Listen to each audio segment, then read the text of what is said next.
I'm going to play these clips. Hopefully we don't get strict. I've never tried to play Piers Morgan Uncensored. Hopefully he doesn't censor other people and not let us EFAP this together, but we're just going to play clips of this, and it is hilarious. Did you guys watch this? No, but I've heard of it, and I know what Piers Morgan is, so. What about you, Jake? Did you watch the full thing? Like, there's like a 47-minute one that I watched today. I was burst out laughing multiple times. I've seen clips, but Piers Morgan is a fan of the soccer team that my soccer team hates the most, and yeah, feed him fit. Yeah, okay. So let's go. Yeah. Oh, sorry. Go ahead, Jake. Sorry, Phil Mushnick is not somebody I'm a fan of either. Phil Mushnick is just annoying. Russo too. Like, I've seen clips. Shocking. Well, not sensational. And sorry to say this too. They tried to bring it to Trump again, like a bunch. Do you think he learned some of it? Do you think Trump learned some of this? They made about. It's just like, why are we focused on Vince? Like, that's what you're talking about. Anyways, Netflix documentary has cast doubt on Vince McMahon's career and legacy. He doesn't care. He doesn't care about you. He didn't care about your family. He put all those females in a situation where they could not say no. They probably put their own self-respect on the back burner. Oh, the funniest part of the whole thing that's not clipped here that I should clip, Chad, I'm so sorry. And you can 100% go check this out. Charly calls Nick Khan Tony Khan. And she goes on this rant about all the good he's doing for WWE. And then right before the interview wraps up, she's like, sorry, I just need to correct myself. I meant Nick Khan, not Tony Khan. He's, of course, the leader, or like he's the owner of the competition, AEW. Like, she gave him a big shout out of nowhere that like she didn't mean to do, because she works for TKO all over. Like I said, UFC, Power Slap, wherever they need her, really. She worked in the WWE before. Now she's sort of doing this news outlet type thing. You know, I don't know. I don't follow her too closely, but either way, yeah, it was funny that she referred to Nick Khan as Tony Khan. I popped so hard, and then I was like, I wonder if she's gonna correct it. And then the interview goes on for long enough to where she doesn't correct it. You're like, she's not gonna correct it, and then she makes sure to do it before the interview wraps up. It's hilarious. I don't think it's clipped here, but maybe I can clip it later. You want to hear from the bosses of all bosses. As soon as I came through the curtain, he was there, and he was there to let me know just how mad he was at me. Okay, well, look, in classic WWE fashion, it's time to introduce to the Uncensored ring a surprise guest. I called you out 30 years ago. That's what I'm trying to tell you, is if you looked at it fairly. And this guy's delusional. That was a good run-in, Piers. Bro, let me tell you something, bro. This guy, Phil Mushnick, bro, he is absolutely delusional, bro. Let me tell you something, bro. I worked with Vince McMahon closer than anybody, bro. Let me tell Jim Cornette did not even work close with Vince McMahon, bro. Okay, let's get into this here. Wrestling. How come I called you out? Look at how unhinged this gets. And then look at Coachman's face. Everybody, if you're watching, if you're listening, he looks like the shocked emoji. Pause. Yeah, he looks like the shocked emoji. Just look that up on your phone and tell me what that looks Coachman doesn't like. want to be there. He's like, all of a sudden realizes this is a train wreck. I want to get off. And so Mushnick comes in, and this guy's red with envy, red with I don't know, this guy's red and angry. Pierce is like, I've had 5 hours of sleep, actually. And then Maven's just laughing. Even look at Charly's face. She's like, and Russo just snaps when this guy comes on the show. It's hilarious. Let's watch this. I just tried to prove. How come I called you out? I called you out 30 years ago when you made it up. You made stuff up, Phil, 30 years ago. Me? I didn't make anything up 30 years ago, Russo. No, it's funny, but he snapped instantly too. This wasn't like long into the conversation. I need y'all to understand this is like 10 words into the conversation. And yes, I'm gonna pause and give commentary a lot because I just want this to work on YouTube. Love you, chat. Bro, because you're gonna sit there and say we have a guy because maybe you're senile, bro. No. Maybe you're senile, bro. You're not senile. You're senile, bro. We talked a lot. Maybe you just got out of the chair, bro. You reported on stuff that was Don't never call me said, bro. I'll call you whatever. Don't call me bro. I'm not your bro. Oh man, this is legend. I love it. Chat. Look at Maven's face, and even Morgan, because this little schmarmy prick knows. Oh, I got a clip here. Oh, this is gonna go viral. Toodle pip, chop chop. He knows that. He's like, oh great, this is amazing. He knows, man. And it did. And we're playing it on this show. And hilarious. He knows what he did. Coachman's actually pissed. He was shot. Charly was like just chilling, waited for her turn, and she just spoke very intelligibly and honest, I felt. Not that like Maven or anyone didn't, but she was just very Maven too. He just sat back and laughed. But Coachman, Mushnick, Russo, they all got into it. Hey, bro, I'll call you a liar then. How about that, bro? I'll call you a liar. You reported on Knock stuff yourself that out. never. Knock yourself. I'll call you a liar, bro. I just want to bring that back. Hey, bro, I'll call you a liar then. How about that, bro? I'll call you a liar. You reported on Knock stuff yourself that out. never said. I recorded You have no credibility. You went in You the New used to York be- Post. you used to be a stuff that you- was never said. Yeah, what? What, bro? I was. Yeah, what, bro? He just snaps. Yeah, what, bro? He loses his mind here. Watch this again. He loses his mind. Yeah, You was never said. Yeah, what? What, bro? I was what? I used to be what? What I used to be, bro. Are you Tell gonna me, let Phil. me speak? Oh, go ahead. Are you Tell me gonna what I used. speak? You gonna let me speak? Go ahead. Sure, What I Phil, used go to be. Did Phil. you once? I want Did you let once Phil write a speak. newsletter Let Phil about speak. pro wrestling? Did you Yes. run once? And weren't you very, very anti-McMahon, right? I No, got I the was copies very of the fair. lie. Yes, show us the copies right now, Phil. Show us the copies right now. Anti-McMahon. You ain't got the answers, Sway. That's what it reminds. It's so funny. This is hilarious. I need that on the soundboard. And my Right butt, here, bro. you I was moron. fair. I was a fair. That's why I went to the symposium to hear his side of the story, because guys like you were burying him. So I was, there's got to be another side to the story. That's why I went and you didn't go, because you didn't want to hear the other side of the story, because you had to sell newspapers, bro. You're the fraud. Damn. This is That was Jerry Springer all of a sudden for wrestling. It's Vince Russo's dream come to life. Again, look at Coachman's face right there.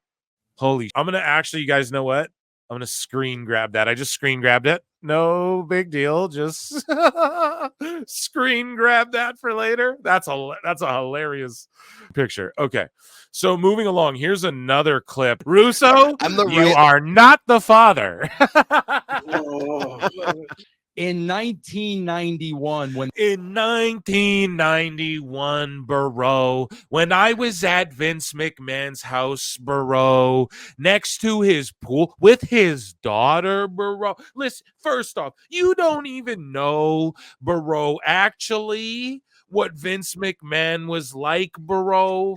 I was there during the Attitude Era, and we saw lots of success, bro. Sorry, let me. when the steroid trial was going down and Vince McMahon was facing jail time. After, he was, found innocent of all charges, Vince and the WWE had a steroid symposium where. Do you know what a symposium is, bro? I'm actually educated in the arts. I'm so sorry. Guys, I'm lit as here we go. They were going to change policies, and the media was invited, including. I'm unhinged tonight. Yeah. No, sorry. Let's go ahead. And I do got to break it up as well. Sorry. Let's go. Come on now. Straight to the pay window as well. Look at Coachman's shirt, by the way. Let's shout it out. Straight to the pay window. Gimmick, a little gimmick shirt there. Including Phil Mushnick. I went to that steroid symposium because I was media at the time. I recorded the entire symposium. Phil Mushnick, who made a living out of burying Vince McMahon, was invited, did not attend. Not only did he not attend, he wrote a story in the New York Post the following day filled with untruths. How do I remember that? Because I got on the phone with Phil Mushnick and I said, bro, and I was not working for the WWE. I was a journalist. I said, bro, you are full of crap.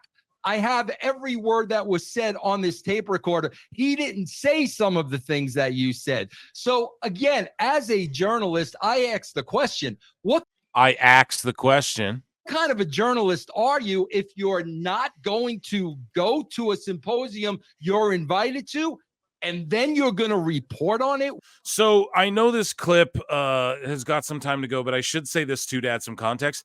A lot of people want to on Mushnick and that. Everyone on the panel seemed to agree that he just kind of like jumps on anything and everything to attack Vince. Like they all agree. And even Charlie's like, I don't know, I wasn't there when Mushnick was around, but just from my interpretation, you know, he just seems to hate WWE and Vince, and everyone seems to agree, right? I don't know what's Jim Cornette's thoughts. I want to hear people who like don't like Russo's thoughts, or maybe don't like Charlie's thoughts, or maybe don't like. But this is a very diverse panel as far as like these are all different eras of WWE, I would say. Right? These four people are from four different sort of time periods. Maybe Coachman and Maven overlapped, but and maybe Russo a little bit with Coachman. But either way, yeah, I don't know. We'll finish it, but it should be said they all sort of agree on Mushnick. Like you guys were both like, oh, Mushnick. I didn't say anything, but I agree. I'm like, he's just outrageous. He's just jumping at anything. He just hates Vince. He wants to take down the WWE. He's a mark too. He's sitting there in the interview. Hopefully I have a clip of that. I think I do, but he's like, it's a work. Like, you don't think Vince is working when he says he doesn't, whatever. He starts using wrestler lingo, mark lingo. I'm a mark. Phil, I use it all the time. But yeah, these guys, obviously pro wrestlers, been in the business. They use these terms, even if you hate Vince Russo, whatever. He wrote for some of the top guys. And Mushnick uses terms. He's like, well, Vince was working. He was no selling, or whatever he says. He uses it a couple times too, if you watch the full length thing. So it's, to me, I feel like he's just a mark, and he's angry, and he's like a wrestling fan who's like, oh, I bet he loves AEW. You know what I mean? He tried to be a With writer and false got denied. information. From Yeah, just a hacktivist. that point on, Phil Mushnick had zero credibility with me. Okay, and Charlie, your views of Phil Mushnick? Well, I was not a part of WWE when Phil Mushnick was really doing most of his dirty work. But what I will say is, just by garnering She's really pretty, dude. Holy a lot of knowledge throughout the course of the documentary, it seems like he was the type of guy. He definitely had it out for Vince. He would throw whatever he could at the wall, see what stuck. Thirstcast. Because ultimately there were going to be certain things that stuck. I'm sure there were certain people who would side with a guy like Phil and say, yes, I can back up your story. But then there's other people who would have the complete opposite to say. So Phil just seems kind of like one of those dirty journalists who, no matter what. A dirty, see, you guys see what I mean? This is actually the clip. See, I paused it and rambled about what they were about to tell you guys. His goal was to bring down Vince McMahon. And I believe that, yeah, Vince, he definitely played the bad guy well. He said in the documentary, we all heard, there's nothing I wouldn't do for this business. I regret nothing in my life. So when you say things like that, it makes Phil's job a whole lot easier. But oh, come on now, Charlie. That's not very fair. My job is pretty easy. All I got to do is hit pause on the video and kind of make a joke. But some people don't like it, but they like that I cover all the hot news. Oh, come on now, Charlie. Save with Conrad. judging by what Phil said, I mean, there were definitely videos of upsides Cornette to Vince and McMahon. And What? I'm sorry. What's that, Jake? Yeah, I sent a hate email to Mushnick once. He responded about the wrestlers that passed young as if all of them were Vince's fault. I think a lot of people have explained it well. I do think that ultimately it was about Vince and his bottom line, but there are lots of stories about Vince really taking care of his people. And I also got to know that side of Vince as well. Not personally necessarily. I wasn't ever looking for personal favors from Vince. But she never came on a plane, right, Charlie? That was me. I came on a plane. Get it? Do you guys get the Moose Knuckle gets the joke, pal? From people that I was close with in the WWE, I heard those things. Okay, Maven, any thoughts yourself about Phil Mushnick? Yeah. And it should be said, too, that at the start of the show, Pierce was calling Maven Marvin. And then when they started calling him Maven, then Pierce knew to call him Maven. It was very cute.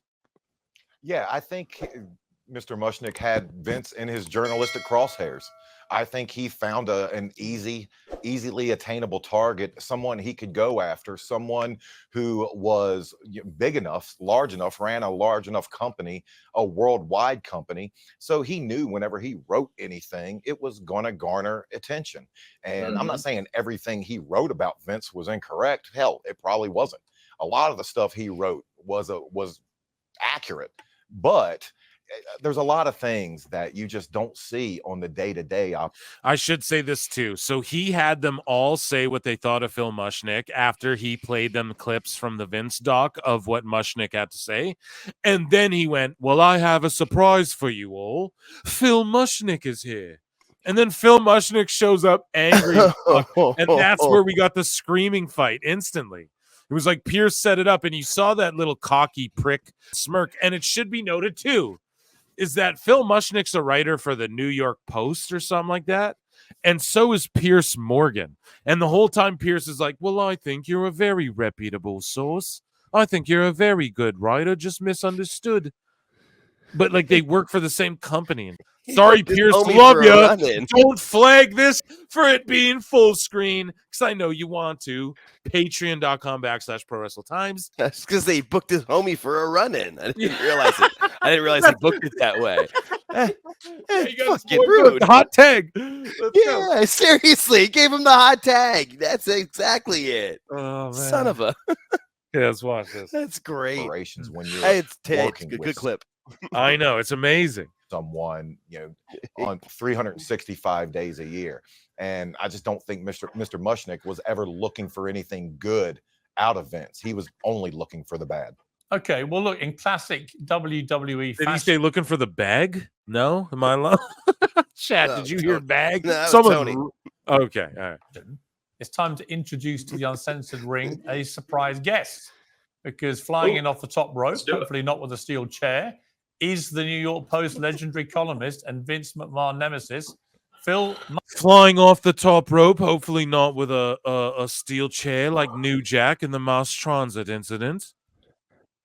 I know all about that. Piers Morgan listens to PWT Confirmed.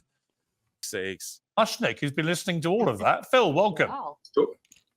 They Gordon Ramsay'd him. You guys ever see the show where Gordon Ramsay's like, Dom, hey, what's going wrong with this restaurant? And then they all say what's wrong and they all over the guy. And then they're like, well, guess what? He was listening back there the whole time.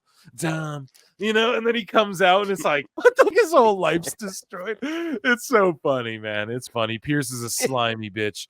I mean, Phil Mushnick is basically like the Howard Stern of journalism, or used to be what Howard Stern was. He says offensive things, kind of lies. He's Howard Stern, Jim Cornette combination, where he also was like, back in the day when Johnny Unitas was, playing football, that was the glory days. And now football's going to hell. Like, that is Phil Mushnick. It's just like, oh, God, Phil. Go to the retirement home, Phil. Pudding at 6, shuffleboard at 7, lights out at 8. Perfect for you. That's funny, man. That's funny.